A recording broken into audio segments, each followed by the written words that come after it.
I'd like to call the Personnel Committee meeting to order. City Clerk would please take roll. Alderman Taylor. Alderman Sevenick. Here. Alderman Langdon. Here. Alderman Kean. Here. Alderman Zielinski. Here. Alderman Engelbert. Here. Alderman Benner.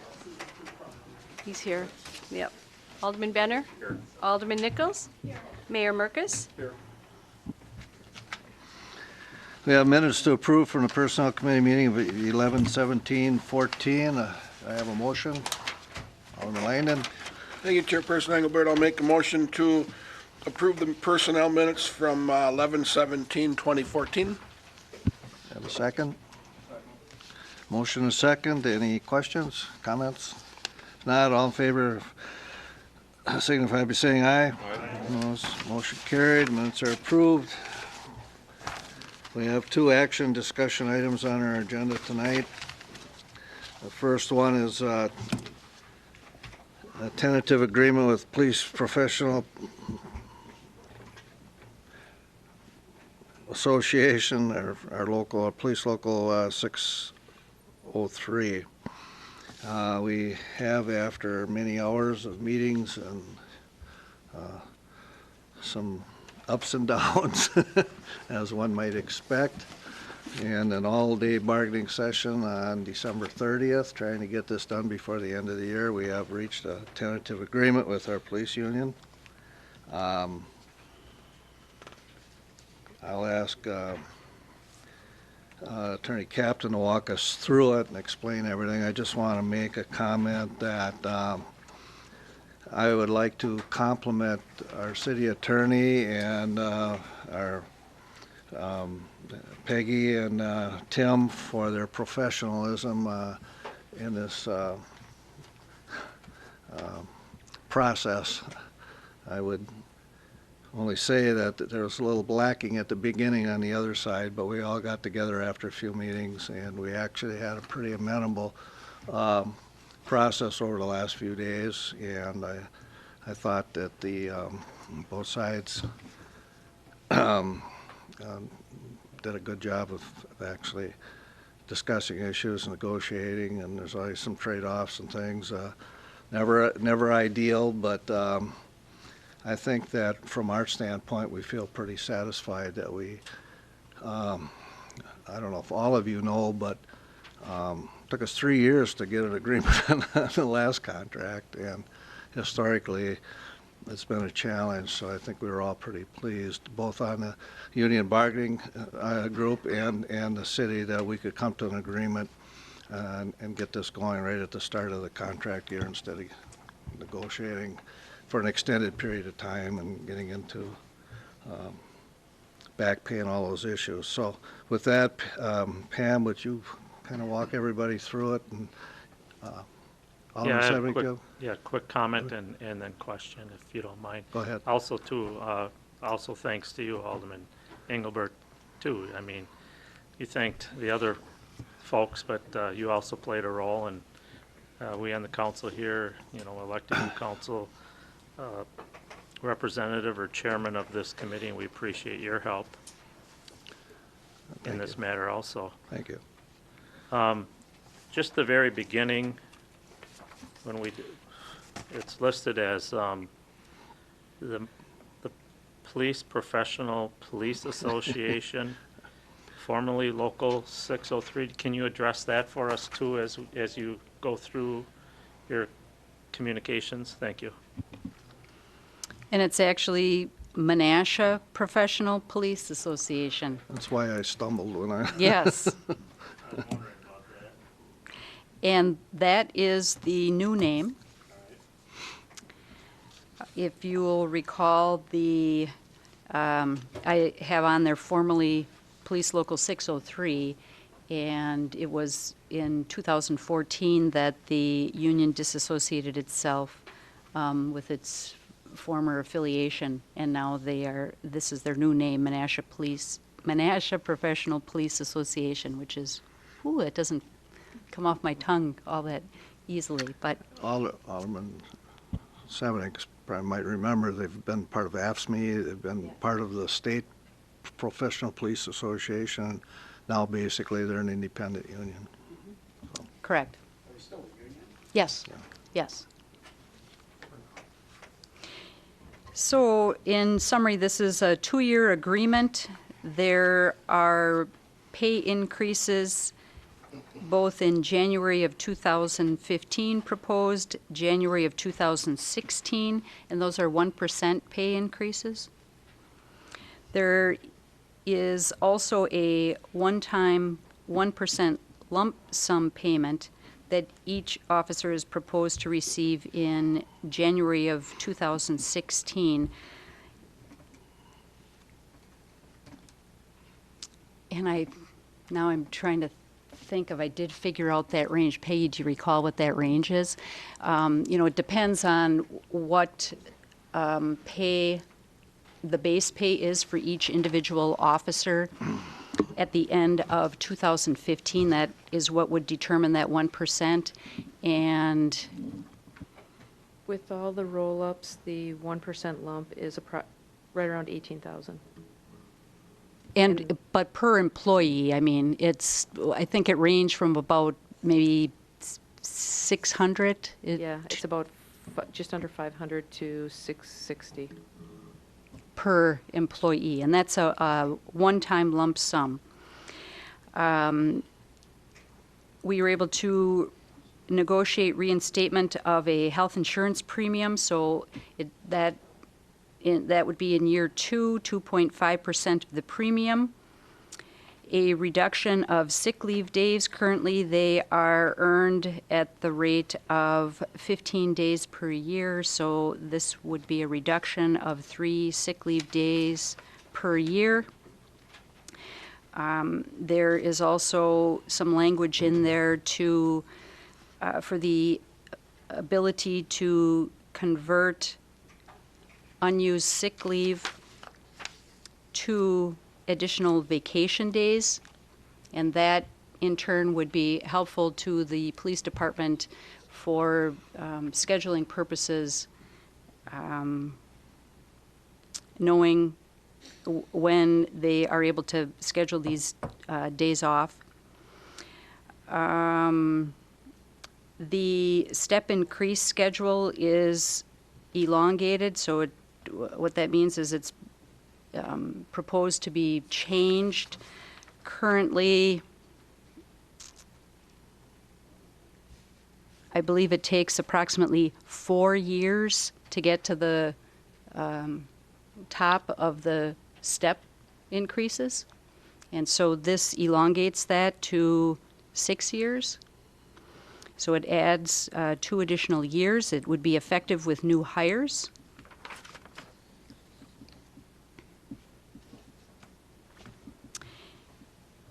And then finally, there is a change in the sick leave payout provision at retirement. And currently, if an officer is able to retire under the Wisconsin retirement system, if it's when they're first able to retire, there is not there's a loss of accumulated sick leave, and what this would allow an officer to do is to retire earlier, I guess, under the Wisconsin retirement system without a loss of accumulated sick leave, and this would match what is available to the non-represented employees. And that difference I identified as being 3 years. Since the earliest retirement age for officers is 50, and the full retirement age is 53, so that's a 3-year difference. The amount of accumulated sick leave that an officer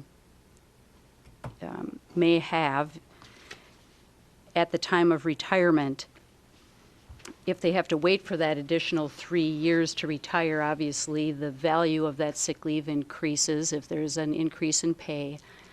And that amount is still paid out, would have to be paid out, so that's not what's being changed. It's the opportunity for an officer, if an officer chooses to retire early,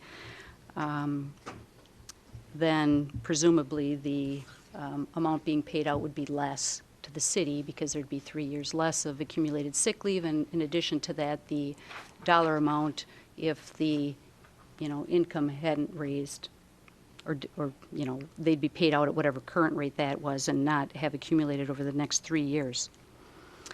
So, let's see. I think those were the primary changes. Any questions? So basically, what we thought we accomplished was we had a 1% increase the first year, which is the same as our non-represented employees for this year. And we got a 2-year contract, so 2 years of labor piece. The second year, we gave a 1 year, a 1% increase again in the second year. So we don't know what we'll be acting on for the non-represented, but we do have 1% each year for the police union. The 1% lump sum, we thought was a trade-off for getting them to agree to pay 2.5% of their health. I believe, if my memory is correct, that was about a push. The 2.5% is about 9/10, and we're giving them a 1% lump sum. So the first year, we come out even with them, but then in future years, they're paying it without any reimbursement from the city. And the trade-off was we got them to agree to start paying part of their insurance premium. The gain then also was in the step increases that we spread out a little bit so they don't come as quickly. And we gained, we reduced the amount of sick leave they accrue, which is a savings to the city. And the last one, Peggy calculated everything to the penny. She's really handy to have when you go through this, but in essence, we could make a case that the city would come out pretty well if they retired early, just because of paying up front versus paying down the road. And if you want the detail, Peggy can give it to you, but it seemed like pretty much of a push, or at least an advantage for us. So, like I said, I was informed by Chief Steika that the union voted on it tonight and accepted it, and we're recommending that you approve it. I think we felt like this rocky start turned out pretty well. So, any questions, comments? Alderman Sevenick? Did you have a question? Go ahead. Alderman Taylor has his light on. Thank you, Mr. Chairman. Attorney Captain, I had a question on item 4. What are they currently paying for their health deductible? Or their contribution, rather? It's zero. There is a $1,500, $3,000 deductible, but zero on the premium contribution. So, And I didn't quite hear what, the 2.5. What does that come out to for 2016? The premium contribution. premium contribution would be 2.5% of the premium. It depends, what the. And what do you think that is? It's worth about 0.9% of their salary. About $540. I would point out that nobody in the city contributes toward their insurance plan currently, so this is our first step to get them, part of our employee group, to pay a percentage toward their health.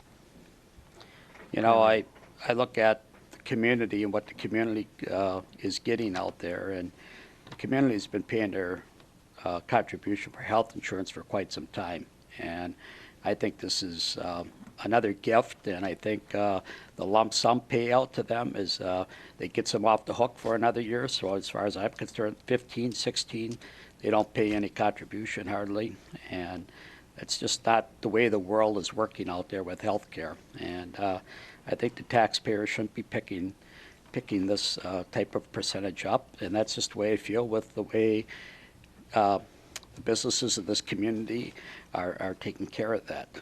And item 5, I'd like an explanation on that, Attorney Captain. And I'm going to defer to Chief Steika on this one. Okay. For the training. I don't know what you passed out versus what I have here. Is it the work hours one? Yes, correct.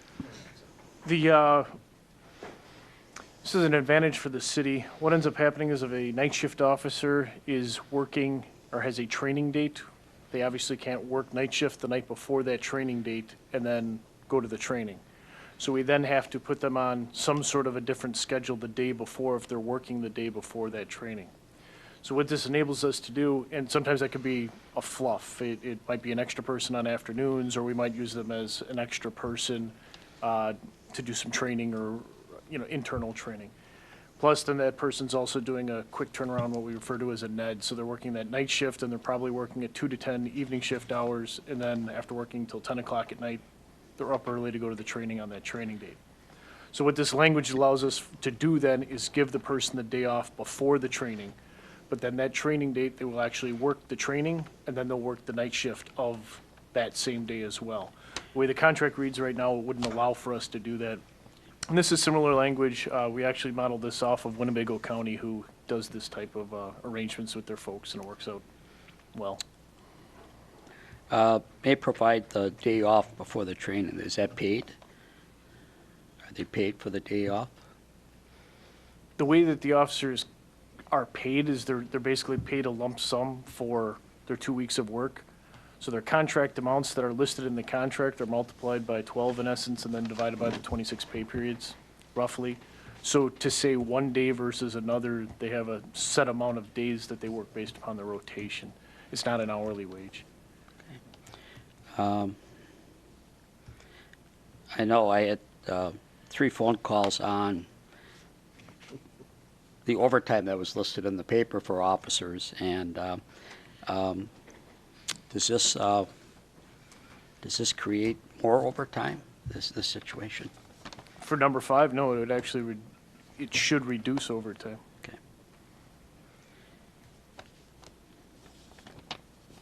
Thank you.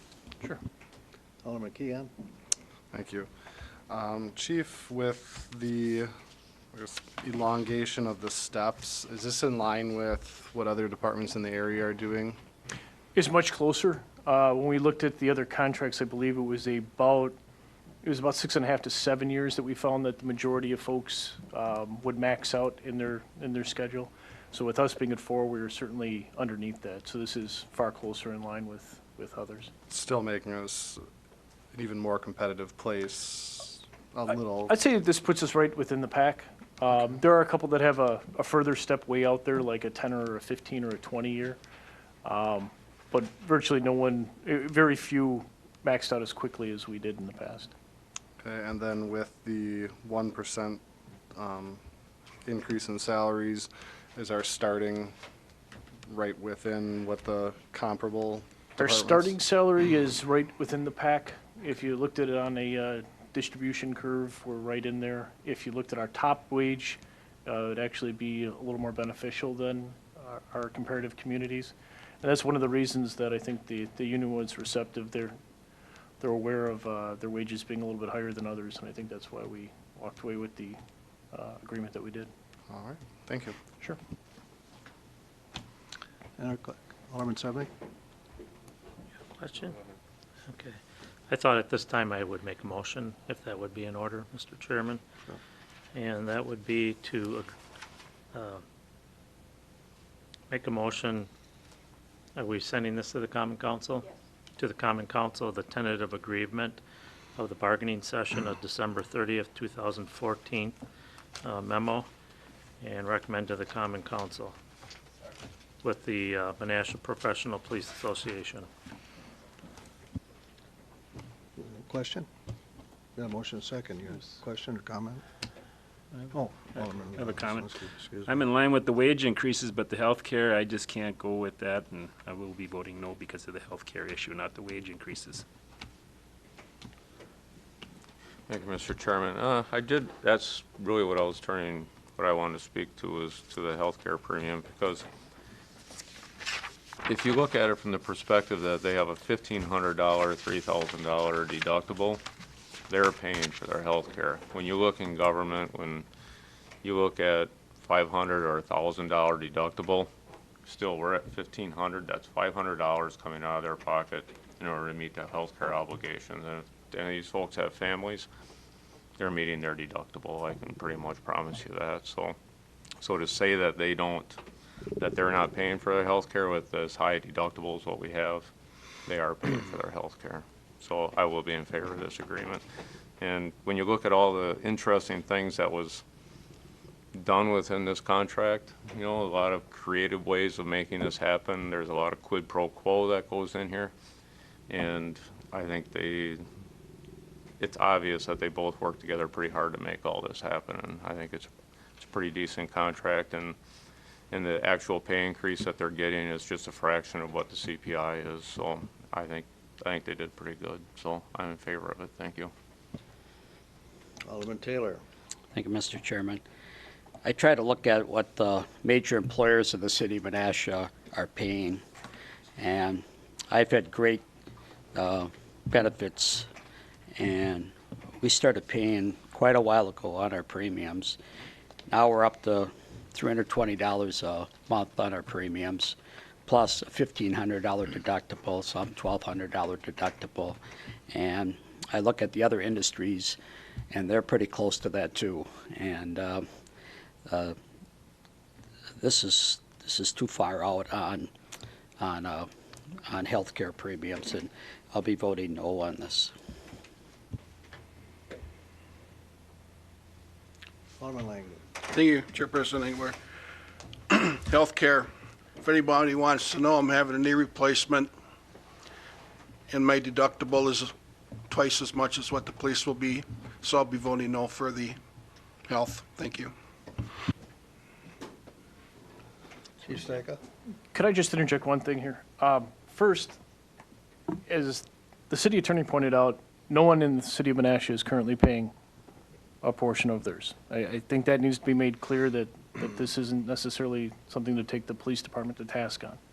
Second of all, through the course of negotiations, the police department actually came to us, and it was part of their offer to pay into health insurance premiums. This wasn't something that the city actually came to them, because they realized that this is the direction that other municipalities are going to. So they actually opened the door to it, so it would be easier to then go to the non-represented people down the road that the police department was the ones paying into it first this time. So I think to gain a little perspective as far as how we got to this point, the city also had a plan where the employees were contributing to their health insurance up to a number of years ago. We went to the high deductible plan. As a trade-off of going to the high deductible plan, that's when the premium contributions were eroded. So I would just encourage you to look at it historically as far as what's been going on. Do I agree with you that most employers you're at a much higher percentage? Most definitely. But I think this is important to see that it was a step in that right direction. And I think it's important for your knowledge that the union actually came to us with this suggestion as we went forward with it. So, thank you.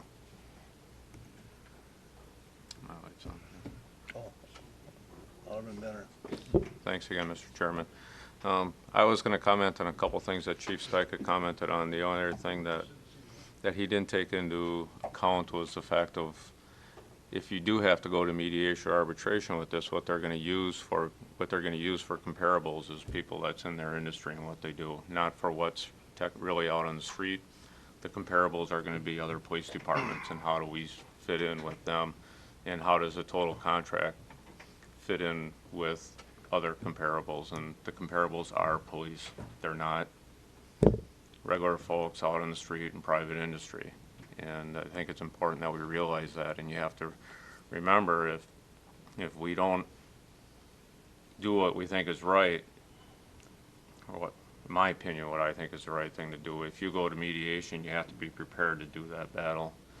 And when you do that, you're going up against what the comparables are. The comparables are other police associations, not what's out on the street. Thank you. Alderman Zelensky. Thank you. Well, my deductible is $6,000. It's nowhere near what the policy they have. I can only talk for the citizens or the residents in my district. A lot of them are still without insurance. And they still don't know where to go with their insurance. Now the increases are coming through for Obamacare. And I just noticed that some other city in here, I think it was the town of Harrison, just ratified something for their employees. I think the sanitary district was 7% pay, and I don't know what their deductibles are. I'm just going for their 7% increase, because I think this is coming down the road. This is opening the door, but the chief forgot to mention, granted, they opened it up and offered to pay the 2.5%, but they still got that 1% in payout. So they said it was a wash. So it's still a wash, and I don't know what's coming down the road yet. Because I think I heard Peggy talking about the 1% was a Correct, wash. for the first year. Yeah, for the first year. But then yes. subsequent Yeah. years, and this contract is then done in 2 years, and it's already in the contract language. So in subsequent years, if that would increase, you have that capability. We're in a position to agree to that, and anytime you put something new into a contract, it kind of helps you then Yeah, going but forward. we opened the door now that for all the rest of them for a payout. So I don't know if we did or not, but I think we are gonna open up the door because they're gonna say, because it was already mentioned that the payout was a wash for their health care. You know, you can't just pick out one thing and say, you know, I know somebody that's paying more, I know somebody that's paying less. This is a package of things that we negotiate. When you're negotiating with a union, the option for us is to we can set our numbers anywhere they want, and we go to arbitration, and an arbitrator decides, tells us what we're going to pay, and if we lose the battle, we're going to pay a lot more than this. You have to remember, and Chief Staka mentioned it was an important thing, is that they were paying a percentage of their premium. And this council voted a couple of years ago to increase the deductibles to $1,500 and $3,000 and then eliminate their contribution. Now we're going back and saying, we want you to start paying contribution toward your health insurance plan. 2%, 2.5%, you can argue that all you want. My wife and I pay 10%. And she works till recently from Rain Park Technical College. But you can't just pull that number out. You have to look at their plan versus our plan versus somebody else's plan, because the devil is in the details. There's all kinds of things inside of a plan that change. The important thing for us was that we have them contributing to the health insurance. We've got a whole other group of employees out here that aren't, and down the road, it would be our expectation to increase this. It would be nice to say you can go from 0 to 100 in a second, but usually you go 1 mile an hour at a time. We got our foot in the door here, and I think that's important. I'd like you to not just disregard that because you think the number is too small. And for clarification, that lump sum is just in the first year. The second year, they're not getting the lump sum, but they're still paying that 2.5% toward their insurance plan, which is probably going to go up. So, you know, there's a lot of things involved in here. And it's a lot of give and take to get there. And neither one of us has to ever get there. We can throw it to arbitration and let some third party tell us what we're going to compensate our employees. And we've looked at comparables. Some unions are getting 2% increases. We agreed on 1%. So you take the insurance. Well, what about other unions getting 2%? And we're agreeing with a 1%. You can't. You cherry pick these things, and you just can't do that. We got to look at the package we're giving our employees, and agreeing to. Or hopefully we'll agree to, and I hope you take that all into consideration. I mean, this is not an easy process, and getting them to meet us halfway on a lot of this stuff is not easy, and it's been very difficult in the past. And we've got this agreement, and I hope you really take a close look at it, because we've had some gains here. Alderman Nichols. Thank you. Negotiations are two or more parties coming together to work something out. And from what I'm understanding, what Alderman Engelbert has just said is that at the beginning, the parties were very far apart. And Exactly. through the process, the parties have come to an agreement that, according to Chief Staka, is agreeable to the police union. It seems to me that, from what I've heard from Attorney Captain, that this is an agreement that saves the city money, both on the front end and the back end of people's time here as an employee, as a police officer in the city of Menasha. They've agreed to extend their step increases, so they'll be, in essence, making less money for being here longer. They have agreed to a decrease in sick days, which has a great impact on the city's financial status on the back end of their time here. Chief Styka, if this were not forwarded to the council this evening, would the next step be arbitration, or Attorney Captain? It would probably be a mediation of sorts, I would imagine. Okay. And my knowledge of the history of arbitration is that the city would more than likely not come out on the winning end of that. It's kind of, I mean, you don't have control over that situation as well as you do in the negotiations that have just taken place. And if my memory serves me correctly, in the current contract, the police began making contributions to their WRS as well? That's correct. Okay. So over the last 4 years, the city has negotiated contributions to the WRS, and that the next step in that would be contributions to health care.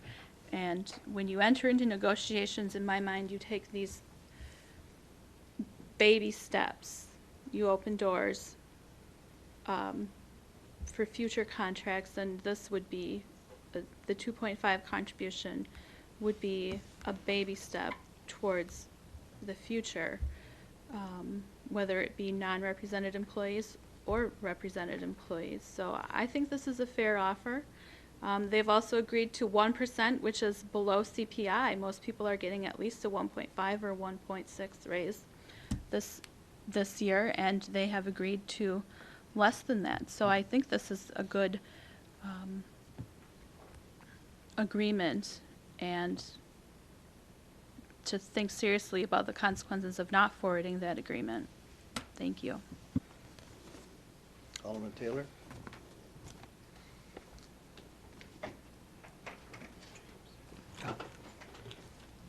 I didn't hear him recognize me. I've heard two different things here. First, I heard the chief say that the union was proactive and came forward and said, we'll pay our insurance. And I heard the chairman say, we put this 1% lump sum out there as a carrot to help them.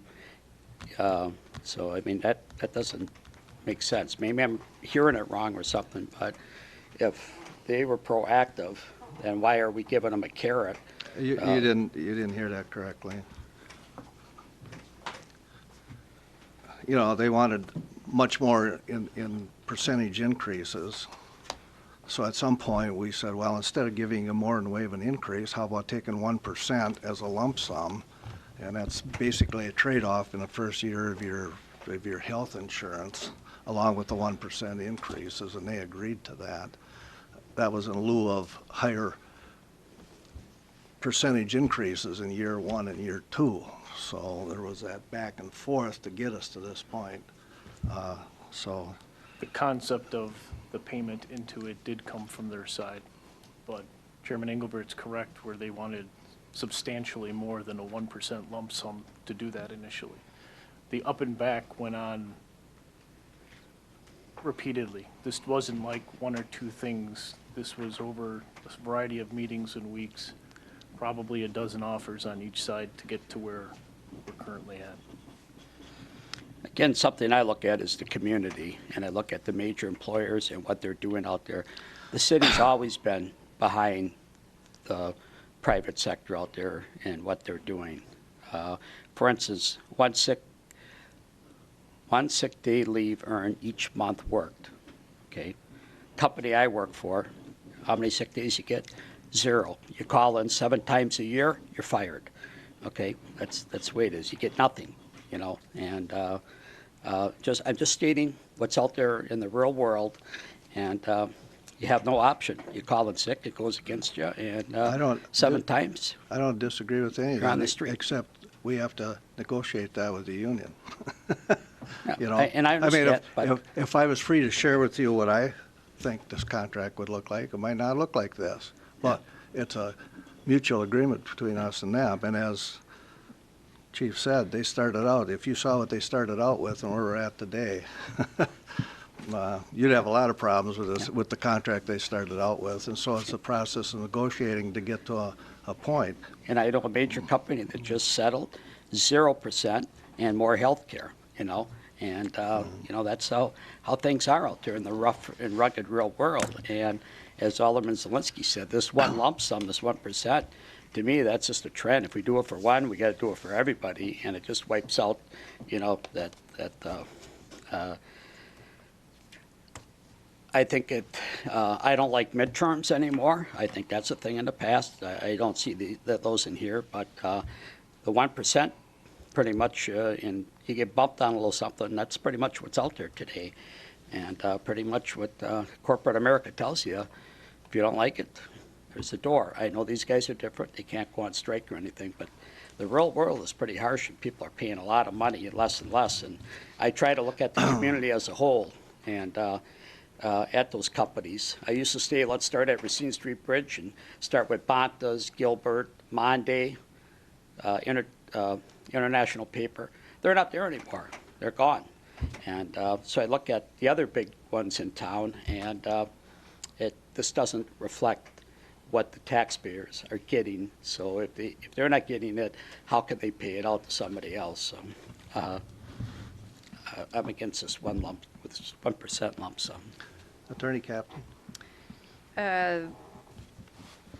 There's a report that, or a survey that we participated in, the city of Menasha. You know, we try to keep in touch with what is out there with regard to pay increases, and with a private consulting firm, we participate in their salary surveys, and then in turn they do provide us with some a summary so that we can kind of compare and keep track of where we're at, et cetera.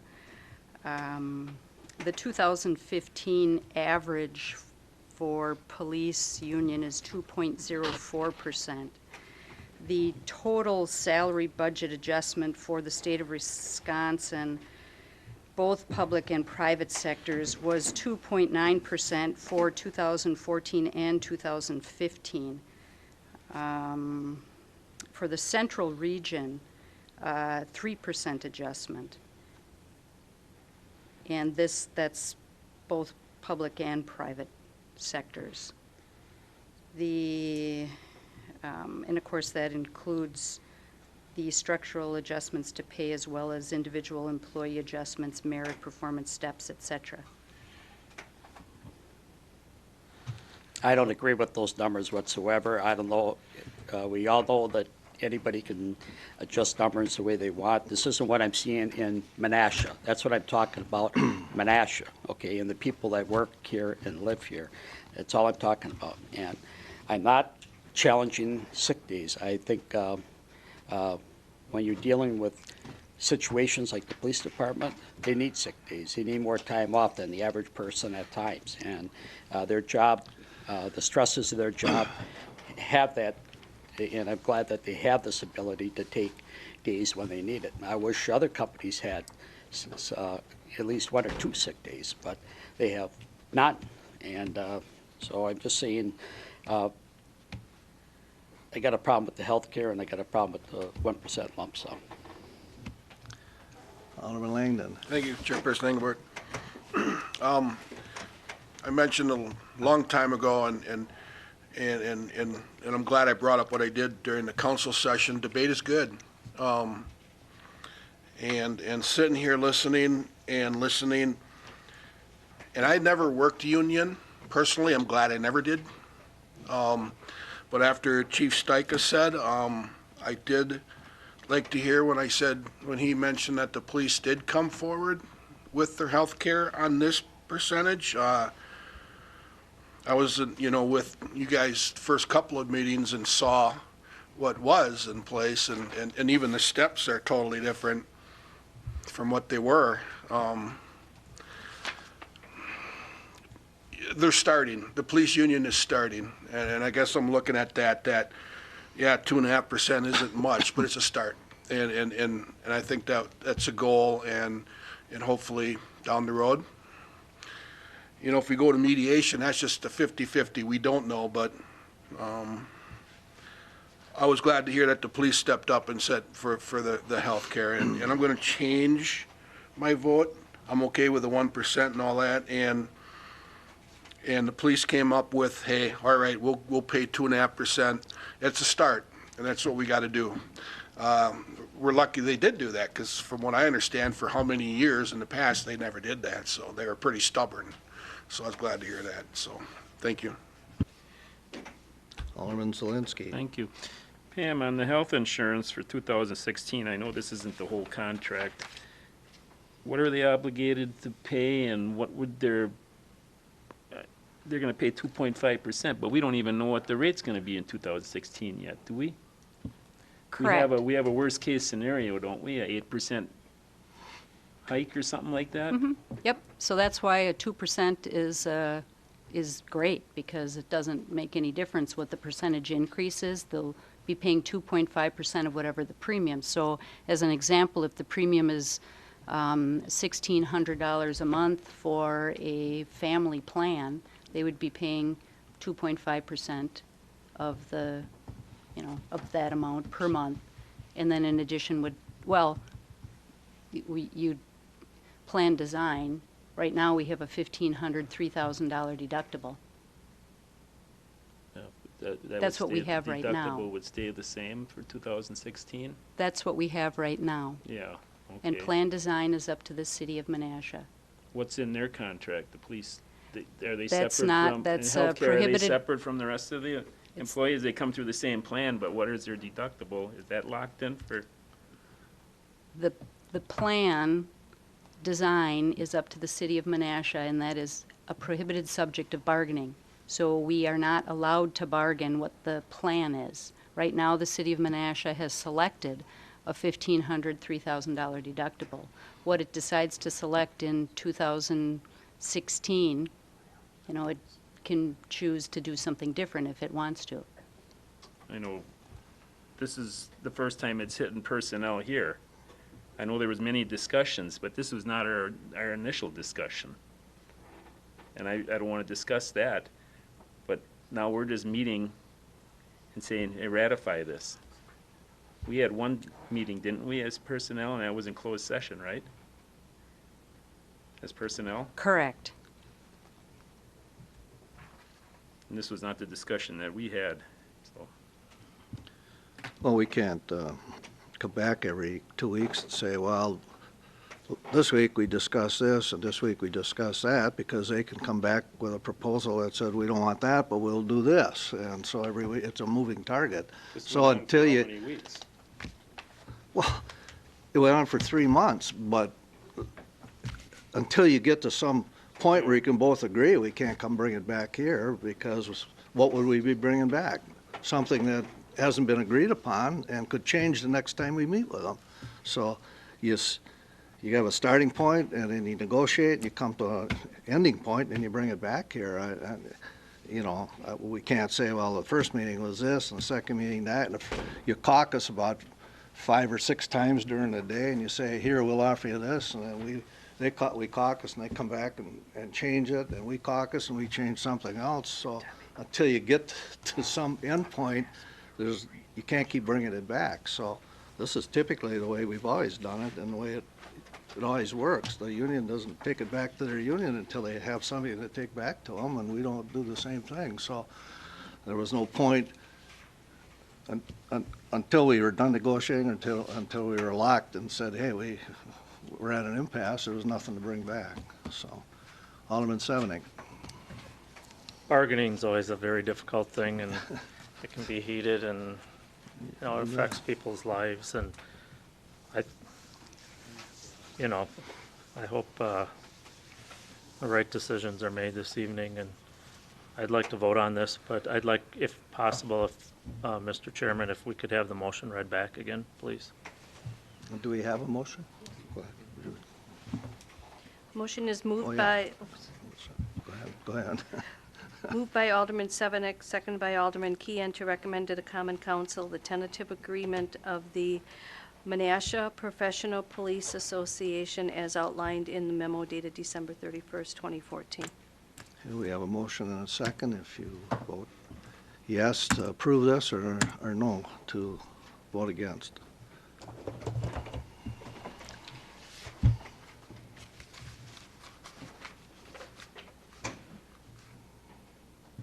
Motion carried on roll call 7-2.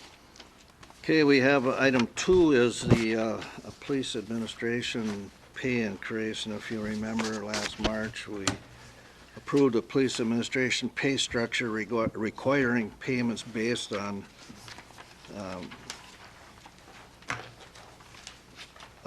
what the representative officers got. And so today we're asking for approval of the 1% pay increase for the police administration also. Alderman Sevenick? Thank you, Mr. Chairman. At this time, I'd like to recommend to the Common Council that we pay the police administration of 2015 a 1% pay increase. Motion and a second. Any questions? We'll vote by roll call.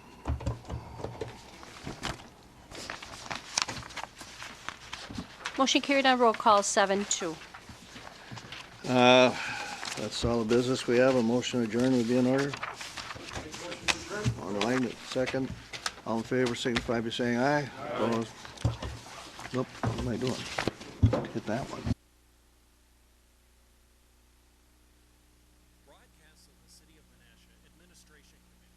Board of Public Works and Common Council meetings are produced by University Studios of the University of Wisconsin-Fox Valley.